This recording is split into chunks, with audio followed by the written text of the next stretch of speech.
ସମସ୍ତଙ୍କୁ ସାଇରାମ ଆଶା କରୁଛି ଭଗବାନଙ୍କ କୃପାରୁ ଆପଣମାନେ ସମସ୍ତେ ବହୁତ ଭଲ ଭାବରେ ଥିବେ। ଚାଲନ୍ତୁ ଆଜି ଶୁଣିବା ଛତୁ ମଞ୍ଜି ଉତ୍ପାଦନ ବିଷୟରେ ଆଉ ପାଲ ଛତୁ ଚାଷ ବିଷୟରେ। ଅତି ସହଜରେ ଆପଣମାନେ ଘରେ ନିଜେ ଉତ୍ପାଦନ କରିପାରିବେ। ଭିଡ଼ିଓକୁ ଶେଷ ପର୍ଯ୍ୟନ୍ତ ଶୁଣନ୍ତୁ। ଯଦି ପସନ୍ଦ ଆସିବ ତାହେଲେ ସବସ୍କ୍ରାଇବ୍କୁ ଟଚ୍ କରିକି ବେଲ୍ ଆଇକନ୍କୁ ଟଚ୍ କରିଦିଅନ୍ତୁ। କାହିଁକିନା ମୁଁ ଯେଉଁ ଭିଡ଼ିଓ ସବୁ ଅପଲୋଡ଼ କରିବି ସେସବୁର ନୋଟିଫିକେସନ୍ ଆପଣମାନଙ୍କ ପାଖକୁ ପହଞ୍ଚି ପାରିବ। ଆପଣମାନେ ଦେଖିପାରିବେ, ଶୁଣିପାରିବେ। ତାହେଲେ ଚାଲନ୍ତୁ ଶୁଣିବା। ଆମ ରାଜ୍ୟରେ ଛତୁ ଚାଷର ପ୍ରସାର ଘଟୁଛି ଏବଂ ଛତୁର ବଜାର ବଢ଼ୁଛି। ଛତୁର ଉତ୍ପାଦନ ପାଇଁ ମଞ୍ଜି ଉତ୍ପାଦନ ବଢ଼ାଇବା ଉଚିତ।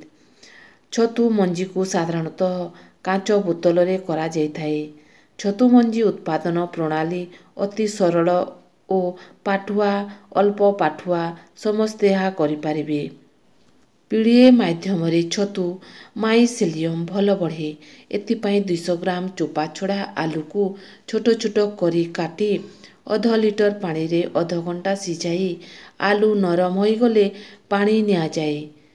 ଏହି ପାଣିରେ 20 ଗ୍ରାମ ଡେକ୍ସଟ୍ରୋଜ୍ ଏବଂ 20 ଗ୍ରାମ ଅଗର ଅଗର ଏବଂ ଅଧିକ ପାଣି ମିଶାଇ ମୋଟ ତରଳ ଅଂଶକୁ 1 ଲିଟର କରିବା ପରେ ପୁଣି ଫୁଟାଯାଏ। ହାତକୁ ଅଠାଳିଆ ଲାଗିଲେ ଗୋଟିଏ ଫାଇଲ ଆମରିଷ୍ଟିନ୍ ଏବଂ ଷ୍ଟ୍ରେପ୍ଟୋସାଇକ୍ଲିନ୍ ମିଶାଇ ଗୋଳାଇ ଦିଅନ୍ତୁ। ହିଟରରୁ ଓହ୍ଲାଇ 2 ମିନିଟ୍ ପରେ ପ୍ରତ୍ୟେକ ଟେଷ୍ଟଟ୍ୟୁବରେ 10-15 ମିଲିଲିଟର ପୂରାଇ ତୁଲା ମାରି ଦିଅନ୍ତୁ। ଟେଷ୍ଟଟ୍ୟୁବଗୁଡ଼ିକୁ ପ୍ଲାଷ୍ଟିକ ପାଛିଆରେ ନେଇ ଅଟୋକ୍ଲେଭରେ ରଖି ବିଦ୍ୟୁତ୍ ସଂଯୋଗ କରନ୍ତୁ। ଅଟୋକ୍ଲେଭ ଘଣ୍ଟାରେ 15 ପାଖରେ କଣ୍ଟାକୁ 30 ମିନିଟ୍ ରଖି ବିଦ୍ୟୁତ୍ ସରବରାହ କାଟି ଦିଅନ୍ତୁ। 30 ମିନିଟ୍ ପରେ କାଢ଼ି ଟେଷ୍ଟଟ୍ୟୁବଗୁଡ଼ିକର ଅଗ୍ରଭାଗଗୁଡ଼ିକୁ ଗୋଟିଏ ଲମ୍ବା ବାଡ଼ି ଉପରେ ଚଟାଣ ବା ଟେବୁଲରେ ରଖାଯାଏ। ପ୍ରାୟ 1 ଘଣ୍ଟା ପରେ ତରଳ ପଦାର୍ଥ କଠିନ ହୋଇ ମିଡ଼ିଆ ପ୍ରସ୍ତୁତ ହୁଏ। ମିଡ଼ିଆ ଭରା ଟେଷ୍ଟଟ୍ୟୁବଗୁଡ଼ିକୁ ଫ୍ରିଜ୍ ମଧ୍ୟରେ ରଖାଯାଇଥାଏ। ତାପରେ ଏହା ତିଆରି ହୋଇଗଲା ପରେ ବୋତଲଗୁଡ଼ାକରେ ଭର୍ତ୍ତି କରି ବିକ୍ରି କରାଯାଏ। ପାଲ ଛତୁ ଚାଷ ପାଇଁ ପ୍ରଧାନତଃ ଗୋଟିଏ ଆବଦ୍ଧ ସ୍ଥାନ ଦରକାର। ଛତୁ ବିହନ ବା ସ୍ପନ୍, ଦୋକଟା ନଡ଼ା ଓ ହରଡ଼ ବା ବୁଟ ଗୁଣ୍ଡ ଆବଶ୍ୟକ ହୋଇଥାଏ। ଏହି ଛତୁ ଚାଷ ଝରକା ଥିବା କୋଠରୀରେ ଲାଭଜନକ ଭାବରେ କରାଯାଇପାରିବ। ଆବଦ୍ଧ ସ୍ଥାନର 3 ପଟେ କାନ୍ଥ ଥାଇ ଗୋଟିଏ ଉତ୍ତର ମୁହାଁ ଦ୍ୱାର ରହିବା ଭଲ।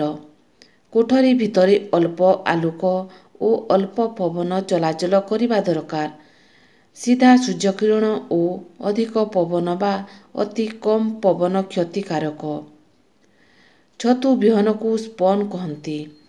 ଗବେଷଣାଗାରରେ ଏହି ସ୍ପନ୍ ତିଆରି କରାଯାଇ ଚାଷୀଙ୍କ ବ୍ୟବହାର ପାଇଁ ବୋତଲରେ ପଲିଥିନ୍ ମୁଣ୍ଡିରେ ପଠାଯାଏ। ପାଲ ଛତୁ ଚାଷ ପାଇଁ ଦୋକଟା ନଡ଼ା ଦରକାର ହୁଏ। ପ୍ରତ୍ୟେକ ଛତୁ ପଟାଲି ପାଇଁ ପ୍ରାୟ 25-30 ବିଡ଼ା ନଡ଼ା ଦରକାର ହୁଏ। ପିଟା ଧଳା ମୂଲିଆ ଟାଣ ନଡ଼ା ଭଲ।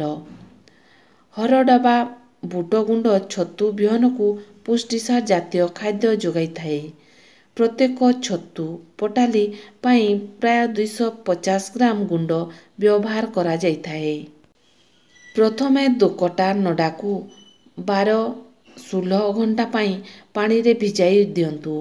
ଭିଜା ନଡ଼ା ବିଡ଼ାଗୁଡ଼ିକୁ ପାଣିରୁ ବାହାର କରି ଆଉଥରେ ପରିଷ୍କାର ପାଣିରେ ଧୋଇ ନିଗାଡ଼ି ଦିଅନ୍ତୁ। ନିଗିଡ଼ା ଭିଜା ନଡ଼ାର ଅଗ୍ରଭାଗକୁ ଧରି ମୂଳର ପଥୁରିଆ ଧାନ ପତ୍ରକୁ ବାହାର କରି ଦିଅନ୍ତୁ।